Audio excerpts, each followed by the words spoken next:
circles.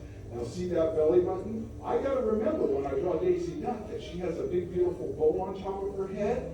So her face is gonna be right about here. That little belly button ends up pretty close to the top of the inside of my circle. Got lots of room up there above for that beautiful, very iconic bow that she wears.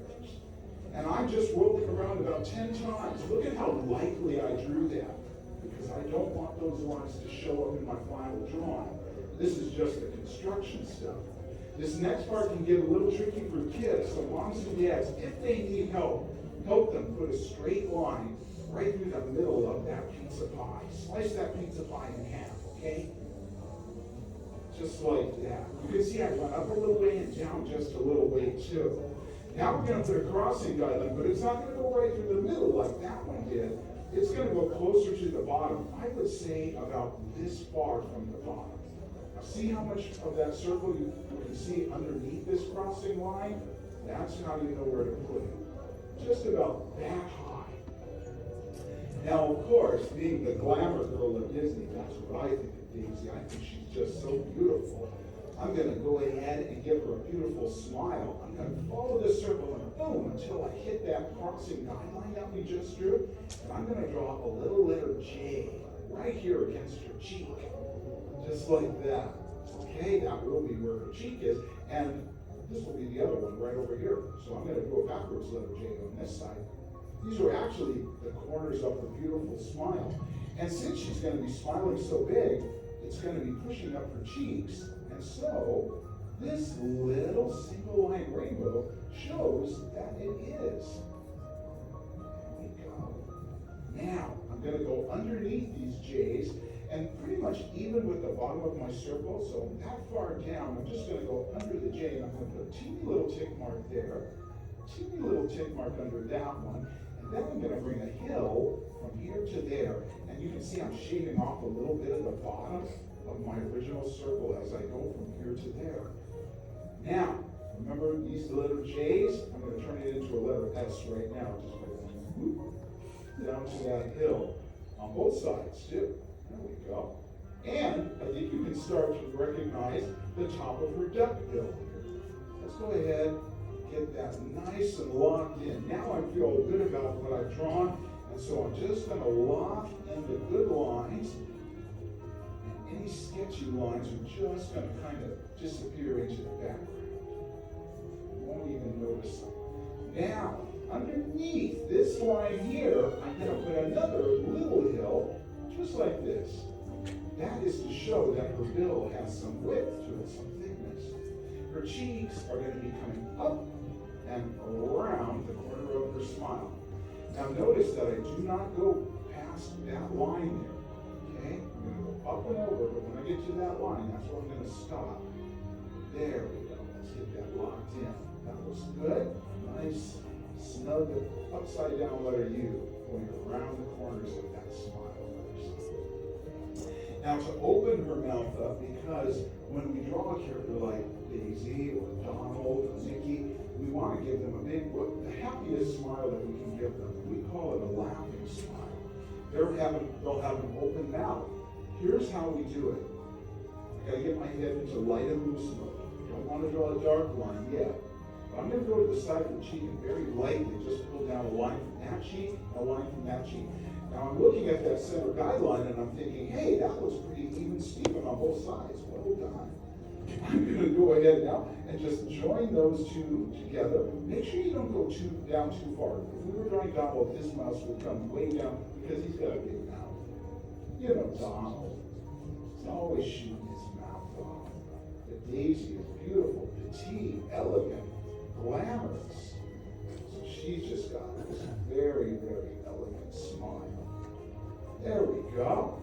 Now, to show that her mouth is open, I'm going to do the same thing I just did, going up to the corner of her smile up here and pulling down two lines this time, and joining those together. And now you can see that her mouth is going to look like it's open, that she's smiling at us. She is so happy that you're here with us today on Valentine's Day. You may even see her walking around the park, arm in arm with that guy that she loves so much. Daisy's a great character. You know, she never had her own series of cartoons, but she sure was great when she was paired up with her boyfriend Donald Duck. She really put him in his place. Boy, did he need it. All right, now that we've got that, well, her mouth is open. What do you think we're going to see inside? Yell it out. Her tongue. And it's a very, very, very small letter B. Use that center guideline.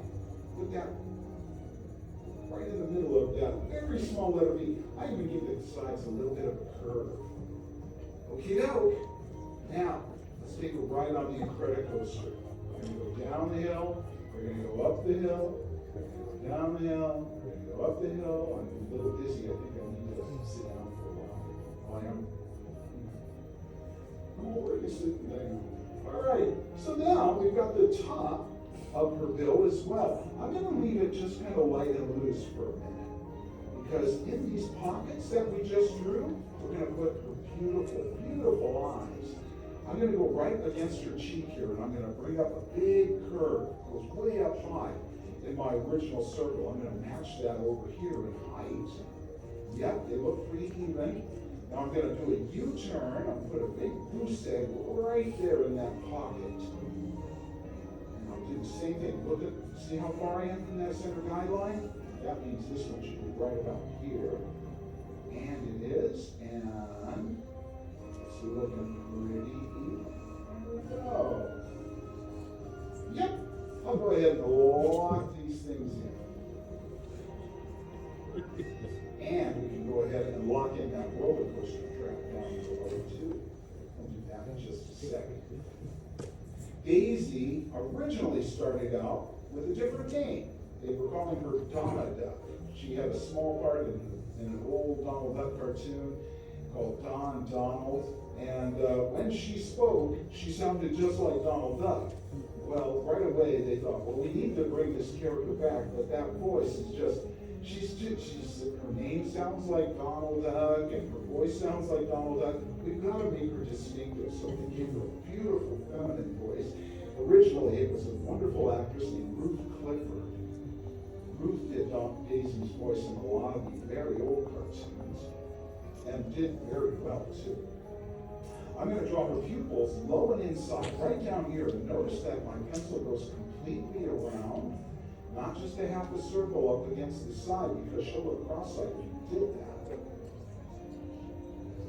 There we go. So they not only changed her voice, they changed her name from Donna to Daisy, so she would be more distinctive as well. People clearly know that they were talking about the same duck. And I'm darkening in those pupils, making them as dark as I can.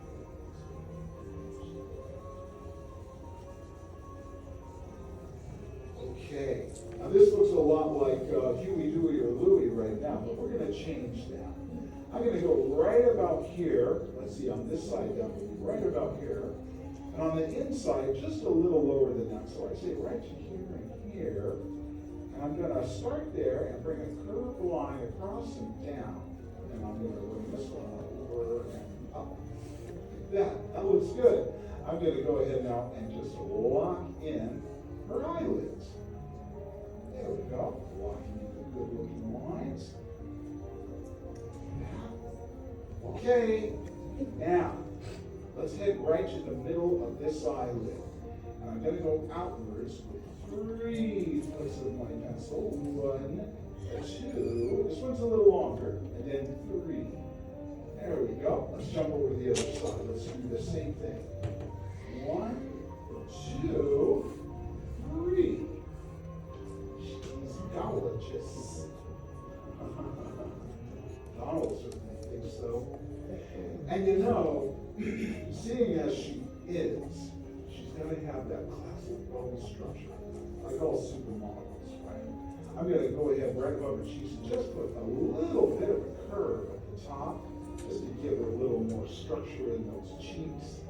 And I'm going to give her some eyebrows too. Now the way we do that is, I'm going to go up here and look at the top of her eye, and I'm going to draw it again, but I'm going to draw it just a little higher. This is called following the study line.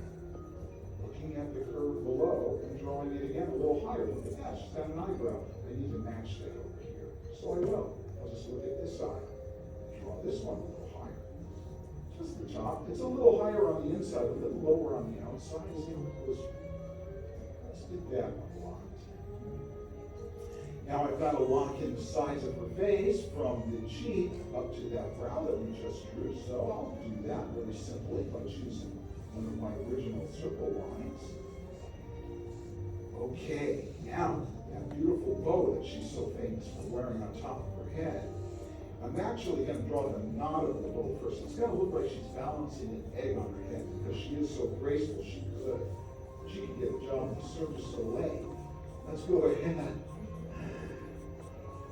draw that egg sitting on top of her head. All right, that's not that really egg. It's the knot of that bow. I'm going to lock that in, and then I'm going to bring the top of her head just kind of to the sides of it, from there to the brow. So I brought it down a little bit from my original sketch lines.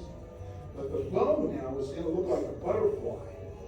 I'm going to start right there in the center and bring up and out a curved line and do the same thing over here. Gotta match that. Yep, that looks pretty good. I think I have a match. Now, grabbing on, I'm going to head about halfway back with this. Let's do that. Yes. Looking good, Daisy. Okay, now the bottom of the bow is just going to grab on right where I left off there, and I'm going to bring down a letter J that comes right over here, right to where the eyebrow meets the side of her face. Watch this. The big letter J going from there to there. And I'll do the same thing over here. In fact, I'm going to go backwards on this. Yep, it works. I want the top part of the bow to come down a little bit, kind of overlap, so it looks like this really is made out of the finest fabric, and it's folded over on itself. Very well made bow. No bow is too good for Daisy Duck. She only gets the best. So there we go. And I'll add some tension lines. Just 2 little flicks of the pencil coming off that knot to show that that bow is well made and well tied. And there's a hole at the top, so I'll just add a curved line there with a little hook on the end of it. And do the same thing over here on the flip side. And once I have done that, I draw on Donald Duck's Lady Fair. He's probably going to burst in here and say, "Give me that." But I'm going to make sure he knows that he's not the only one that loves her. I love her too. I'm going to go ahead and sign my Daisy right over here.